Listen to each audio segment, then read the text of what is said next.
The race for the National Assembly leadership continues ahead of the election on June the 11th. Some political parties are already throwing their weight behind aspirants for positions in the upcoming elections in the legislative arm. The majority leader of the Senate in the 8th Assembly and an aspirant for the role of Senate President, that Mr. Ahmed Lawan, says he has secured the endorsement of over 61 out of the 109 senators-elect, an indication that his candidacy is not an imposition. The House of Representatives. Over 6 members of the House of Representatives, most of them from the ruling All Progressives Congress, are in the race for the position of Speaker of the House. The candidates have intensified their lobbying in the past few weeks. Various political interests within and outside the APC have also thrown their weight behind some candidates. Though the honors of the choosing a Speaker rests solely on the 360 members elect, their choice should be reflect the wishes of majority of Nigerians who voted them into power. We enjoin members elect to look at the direction of Honorable Ola Jimedi, Ola Bushun. I think he is the best from the southwest. Nigeria should know better that Honorable Femi Gbajamila is not only a fine legislator, but a respected one across the 2 legislative chambers, those well deserving of his personality, capacity and experience in assuming the mantle of leadership of the House of Representatives. Meanwhile, an aspirant for the role of Senate President in the incoming 9th Senate, Senator Ahmed Lawan, says he has secured the endorsement of a large majority of lawmakers ahead of the election for the post. Mine is to thank everyone, and I will start by paying tribute to very distinguished PDP senators who have some openly identifying with us, many working for us. Out of the 44 PDP, we cannot have less than 35, 38. He is also hopeful of more endorsements in the coming days. According to him, this indicates that he is not being imposed on the lawmakers. In 2015, not all the preferred candidates of the ruling party eventually emerged when members of the 8th Assembly elected their principal officers. The result of that election had a lasting effect on the relationship between the executive arm of government and the legislators. Tuesday, the 11th of June 2019, is another crucial day for the National Assembly, as a new set of principal officers are expected to emerge in both chambers. One thing is, however, certain: only the votes of elected lawmakers will count at the end of the day. Lanre Lasese, Channels Television News. Staying with the National Assembly and preparations for its inauguration on June the 11th, the Forum of First-Term Members have endorsed former Majority Leader of the House of Representatives, Mr. Femi Gbajamila and Mr. Idris Wase, as their choice candidates for the position of Speaker and Deputy Speaker. The 2 candidates belong to the ruling All Progressives Congress, APC, and enjoy the support of the party's leadership. The candidates insist they are not leaving anything to chance to avoid a repeat of the 2015 experience when the preferred candidates of some APC leaders failed to emerge.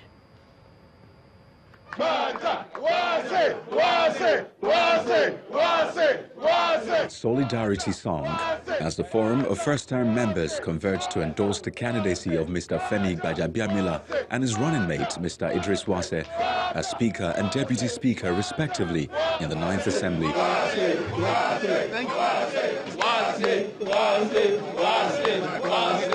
The chairman of the forum assures the 2 candidates of their undivided support. We are going into the election with a united front, and we will deliver.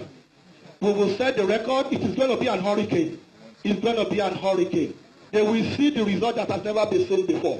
Do we all agree to vote for Femi and Wase on Tuesday? Mr. Femi Gbajamila and his running mate enjoy the support of their party's leadership. And even at that, the 2 candidates and their campaigners insist they are not leaving anything to chance. We've gotten the endorsement of the president. We've gotten the endorsement of the party. We've gotten the endorsement of Nigerians who are not even members of the National Assembly. It has been a long journey. We're almost at the end. Almost. But these last 3 days, myself and my brother and my friend, Honorable Wase, we've been running and giving it a last push like our lives depended on it. We are not taking anything for granted. We've seen what happened in 2015. And all the knots, the loose ends, we've tightened. Tuesday, June the 11th, will no doubt be a decision day for the 9th Assembly, as that day will signal the takeoff of the Assembly for another 4 years under new leaders. Thank you, thank you, thank you, thank you. To security matters now, some youths of a community in Umuahia, Abia State have given the police command in the state 1 week to apprehend a fleeing killer cop who shot dead 23-year-old Christian Onoha. Although peace has returned to the community after the incident, the pains of the death of the young man still lingers as sympathizers troop in to commiserate with his family. Meanwhile, the police have promised to apprehend the fleeing officer and bring him to justice. A burnt patrol van. This is one of the signs that there was trouble around here.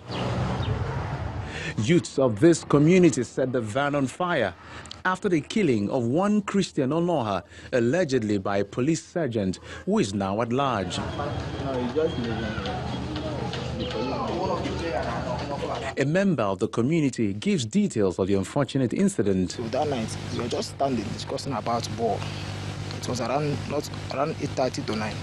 We are standing here. So he drive down, flashing his car light towards us. So as my brother, the one of us said that he should dim the light up there. He should dim the light. So immediately he heard his voice. He came out from his car, shouting, "Who is that person that said such word?" He pointed gun from there, shot the first gun. The other one of my brother dodged the gun. He shot that person, the particular person he killed, shot him that bullet on his hand. So that boy fall down. He rushed from that place. From that point now, he passed his car. Meet him. Then all of us have run away. Still meet him here. Shot him the second bullet on his chest. It is not a case that can be swept under the carpet. And we want to find why. Because as I was told, the young man, the police officer, he wedded a couple of weeks ago. The disease attended his wedding. And in fact, he helped him. So people like, what should have prompted such action? The home of the deceased is daily besieged by sympathizers as his mother manages to control her emotions over the loss of her son. My son was shot by a fellow human being. But all I want is to have my son back. That is the justice I seek. The police command says it is committed to ensuring that the culprit is brought to book. The incident is unfortunate, is condemnable, and is not tolerated by the Nigerian police force. I assure everybody, the community, to remain calm and see what we can do. But let me tell you that justice will be done. We don't have room to hide any of our erring member. For now, the community hopes that justice will be served in this matter. In the meantime, in Katsina State, the police have arrested a 36-year-old man suspected to be a member of an armed bandits and kidnap syndicate terrorizing various communities around Zamfara and Katsina State. The police spokesperson in Katsina State, Mr. Gambo Isa, confirmed this and added that the suspect confessed to have killed at least 7 of his victims in various attacks carried out by his group. He explains that Mr. Musa Isuhu belonged to a notorious gang and was arrested by personnel of Operation Pathada following a tip-off. He also confirmed the arrest of 3 suspected collaborators said to specialize in supplying food items to the bandits. They were arrested in Rugu Forest in Safana local government area of Katsina State with a Toyota pickup vehicle loaded with 68 cartons of assorted drinks, 43 tubers of yam and 1 bag of animal feed. He added that the suspects confessed to be conveying the said items to Dumburu village of Zumi local government area of Zamfara State, a village mostly occupied by suspected bandits. The police Operation Pathada seems to be breaking new grounds across the country as they continue to unearth criminal hideouts. But the situation is different in Oyo State, where the police officers uncovered an illegal correctional facility housing more than 50 boys and girls said to be stubborn. Our correspondent, Bukola Oriowo, visited that facility and has this report. This building at Kensi Compound in Ibadan Southeast local government area of Ibadan, the Oyo State capital, has been a site of attraction lately. From outside, it is difficult to believe that anyone lives in here. Surprisingly, the 4-bedroom rickety apartment is where this 42-year-old man, who claims to be an Islamic cleric, says it trains young men and women, some of them children, in Quranic recitation and good morals.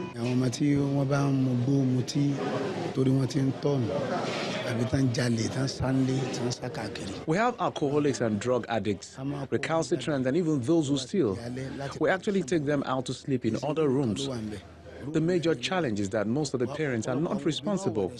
Some of them don't even bother to come back for their children.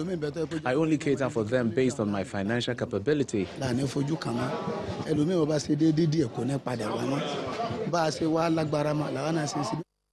But how he practices his art is, to say the least, inhuman. The rooms accommodate as many as 20 to 25 young men. We sleep, eat and defecate in the same room. The wounds on their body tell the taste of the deprivation.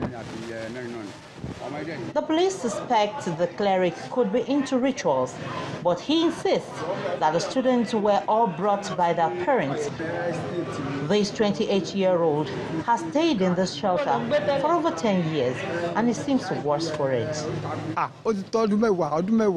Some of the parents are unhappy that the police have liberated their kids, as they see the man as a messiah of sort for their deviant children. My son has been there for 3 years. He's very stubborn.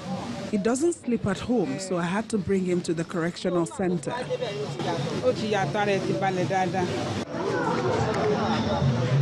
The team lead of the police Operation Pathada says some of the minors rescued have been taken to the government welfare center, while the girls between the age of 8 and 15 have been reunited with their families.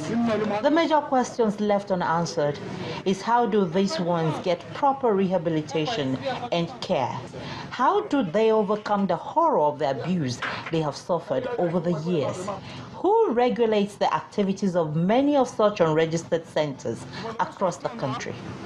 Just like one of the victims, 21-year-old Olawuni Aziz sang, all they want is love.